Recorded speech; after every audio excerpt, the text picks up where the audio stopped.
Hey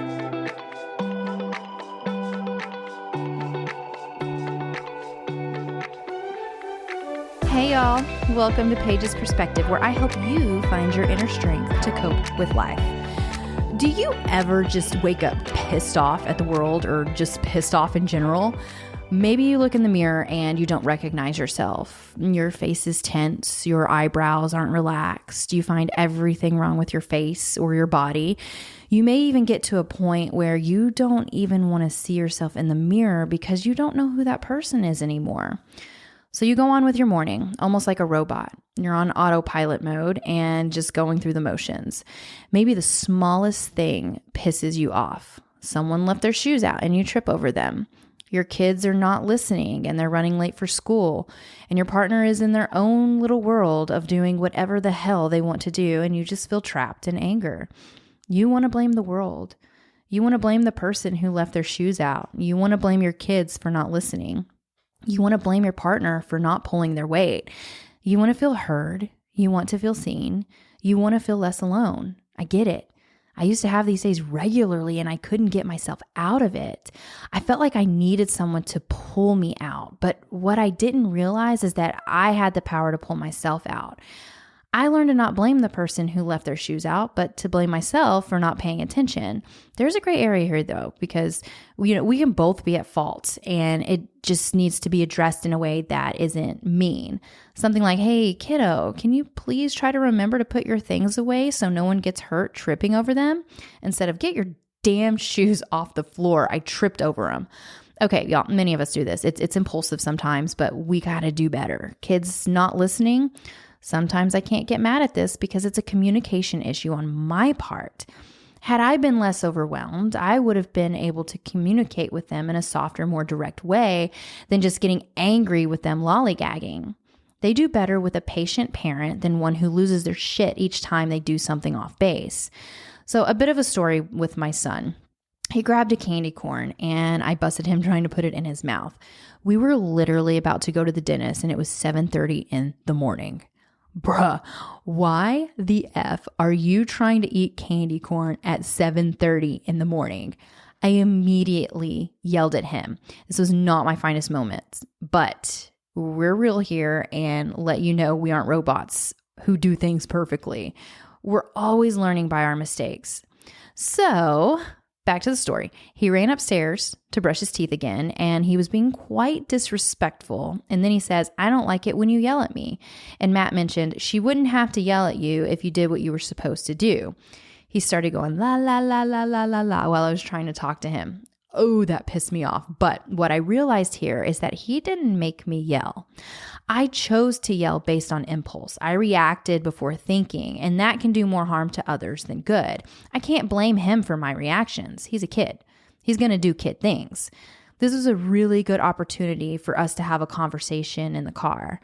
Anytime we have these outbursts, I really try to own my part and talk it out. I asked him why he doesn't like it when I yell at him, and he said, it's scary. He said, everyone screws up. And I said, you're right.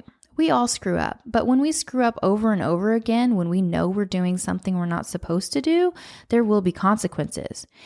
He understood, and I apologized for yelling and said, I'll keep working on my reactions.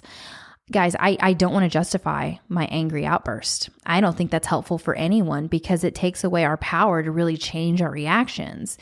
He may have done something he wasn't supposed to do, but that doesn't make it okay for me to react in a way that isn't productive. Parenting is hard as hell. Way more difficult than a marriage, in my opinion. There's so much pressure to get it right. But the thing is, we will never get it just right because that's reality. All right, let's back up a bit to the beginning of this podcast where I mentioned being angry and waking up angry. I spent so much time trying to figure out why I was angry and who could I blame for my anger? How messed up is that?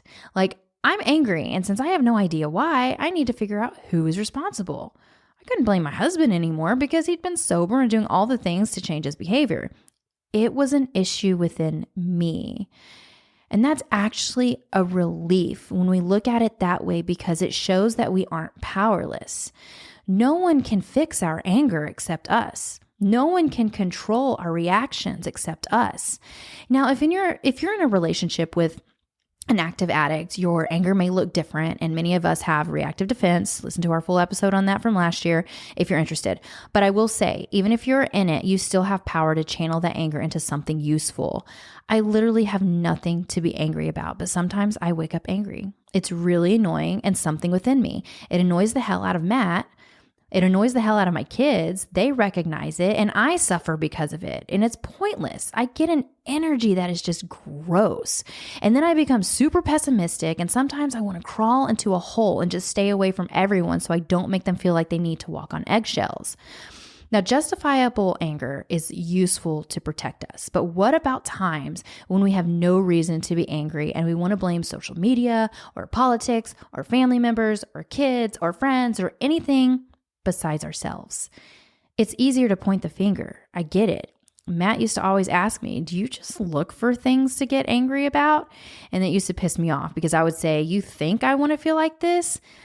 He wasn't wrong though, guys. My anger was becoming his problem and my kid's problem and my problem. No one wants to be around someone who's angry all the damn time.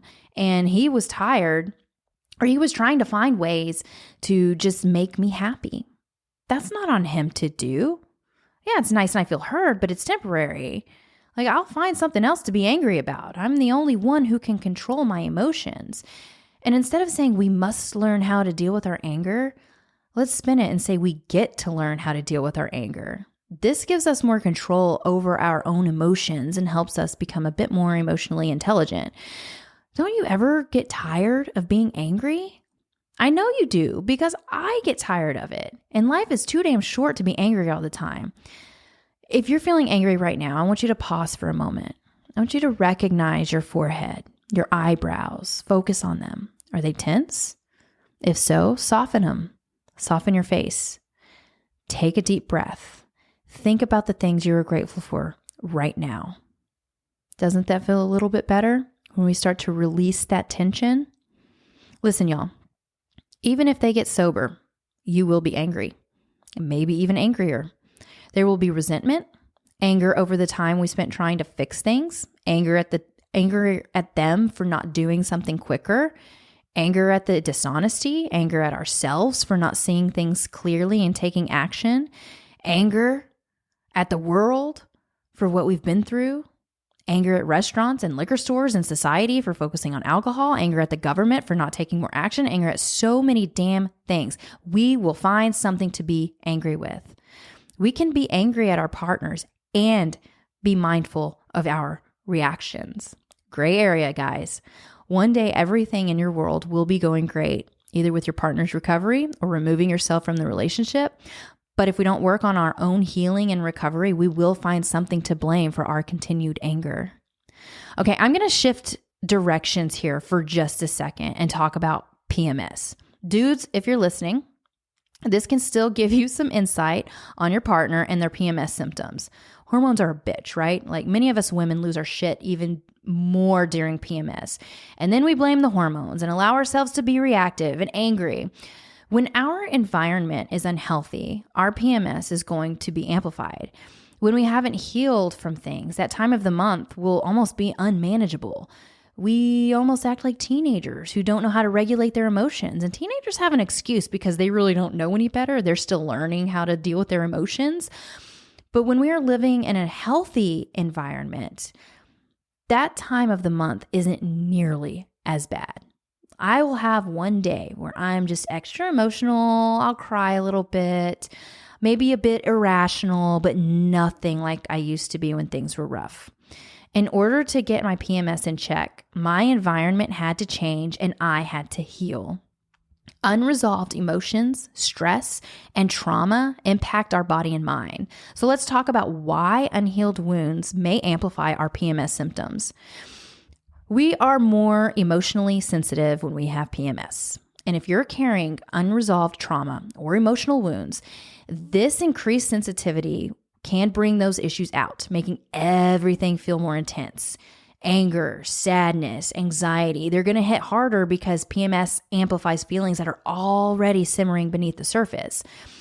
So an example, if you're still processing a painful relationship or unresolved conflict, the hormonal changes during PMS can magnify these feelings, making emotional triggers even more overwhelming. Chronic stress from unhealed trauma or emotional burdens puts your body in a constant state of fight or flight. This triggers higher cortisol levels, which can intensify PMS symptoms like mood swings, fatigue, and irritability. And when your nervous system is already taxed from the emotional weight you're carrying, PMS becomes an additional stressor your body struggles to cope with. And research shows that people who are chronically stressed experience worse PMS symptoms and those who manage their stress levels than those who manage it. If you're already emotionally worn down, PMS can feel like it's hitting you with a ton of bricks. This was me for years. I was this person. I had terrible PMS for a very long time because I was not healed. Our body stores unresolved trauma, and hormonal shifts during PMS can act as a trigger, resurfacing memories or feelings that we've pushed down. And this resurfacing may come in the form of heightened anxiety, flashbacks, or emotional dysregulation. Without emotional healing, the PMS window can serve as a stage for old wounds to reappear in an amplified way, leading to intense feelings of overwhelm. An example, if you've experienced betrayal, abuse, or neglect in the past, the emotional fluctuations of PMS can bring those experiences back to the surface, which causes deep emotional pain that feels disproportionate to the current situation. When we're unhealed, it's common to neglect ourselves.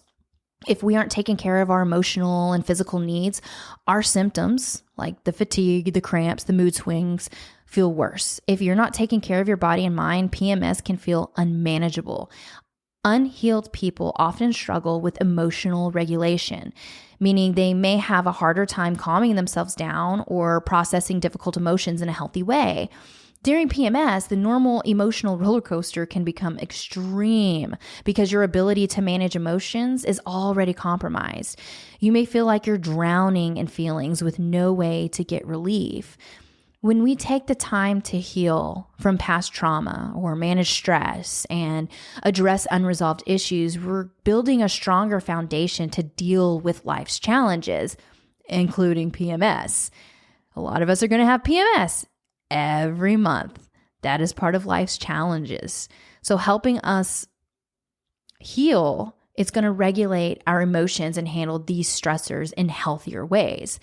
So I want to get back to anger for a sec. Yeah, I know I'm all over the place, but they all go together, so bear with me. What does justifiable anger look like? Number one, betrayal. Anger is healthy when someone lies to us, cheats, and deceits us. We've been violated and hurt. Being manipulated or gaslighted. When someone is intentionally manipulating you or distorting your reality, anger is a natural reaction. Gaslighting undermines your sense of self, which makes you feel confused and doubt yourself, which can cause deep emotional harm. So let's say that your partner is convincing you all the time that you're overreacting or you're crazy when you call out their bad behavior, even though you know deep down you're right. You being angry is justifiable because it's a defense against the manipulation. Now, if you're experiencing verbal, emotional, or physical abuse, anger is not only justifiable, but it's vital. It is a vital emotion that signals danger and motivates you to take action. We did a whole episode on anger and how to take action and use it as fuel. It is a response to a violation of you and your boundaries and your personal safety. So let's say that your partner is constantly criticizing you or belittling you or, there's physical harm. Your anger is valid. And it's valid because you're being treated unfairly and abusively. Now, being taken advantage of in a one-sided relationship, if you constantly give more than you receive in a relationship, it could be emotional labor, financial support, or even your time. It's natural to feel angry when the other person doesn't reciprocate or even appreciate your efforts. This is especially true when your needs and your boundaries are being disregarded and disrespected. Let's say that you are the one who's always making sacrifices for your partner, caring for the home, managing finances, taking care of the kids, supporting their goals. while they contribute little to nothing. Your anger is justified because the relationship dynamic is imbalanced and unsustainable. So these are just a few examples of when it's okay to be angry. Now, being angry and being aggressive is different, and I'll talk about that in just a little bit. But for those who are in a healthier environment, or maybe you just feel like you're angry and you just don't know why, and maybe it's unjustified. I'm going to go down a list of some examples that may be unjustified. And this is the stuff that I had issues with during my own healing process. Anger from unmet, unrealistic expectations. So if you're angry because someone didn't meet unrealistic or unspoken expectations, that anger may not be justified. Oftentimes, this type of anger is rooted in unmet personal desires that the other person may not even know about or be responsible for. So let's say that you get angry with your partner because they didn't read your mind about wanting extra help around the house without directly asking it. Yes, your frustration may be understandable, but anger without communication isn't justified. Misdirected anger. A lot of us are guilty of this. When you take out your frustration on someone who isn't the source of the problem, your anger may become misdirected. And this often happens when we are stressed or upset about unrelated issues, but lash out at those closest to us. This happens all the time. You had a bad day at work and you get home and you snap at your partner or your child or your children. It's not justified because they didn't cause the stress, and you're projecting your frustration onto them, which is not fair. Anger from insecurity or jealousy. So if your anger stems from feelings of insecurity, jealousy, or fear of losing control, it's often misplaced. So this type of anger usually arises when unresolved internal issues rather than something the other person is doing wrong. So let's say that you're angry that your partner talks to somebody attractive, even though they're simply just being friendly and having a conversation. The anger here isn't justified because it's from personal insecurity rather than any wrongdoing by our partner. Now, if your partner has cheated, that's a totally different story. Resentment over minor mistakes. Let's say that you hold on to anger over small, insignificant mistakes or accidents. It's usually unjustified. Everyone makes minor errors, and holding a grudge or becoming angry over these it doesn't align with a fair response. Getting furious because your spouse forgot to pick an item up from the store or accidentally spilled coffee. While the situation may be annoying, the anger is not justified, and it far outweighs the importance of the mistake. Anger from a sense of entitlement. Let's say the anger arises from a belief that you're owed something without reason or merit. It's not justified. This can happen when someone feels overly entitled to someone else's time, attention, or resources and becomes upset when their expectations are met. So let's say you get angry at a friend for not immediately replying to a text message, even though they may have been busy or unavailable. The anger isn't justified because it stems from an entitled expectation of their constant availability. Guys, we can't get mad at people for not responding to our messages.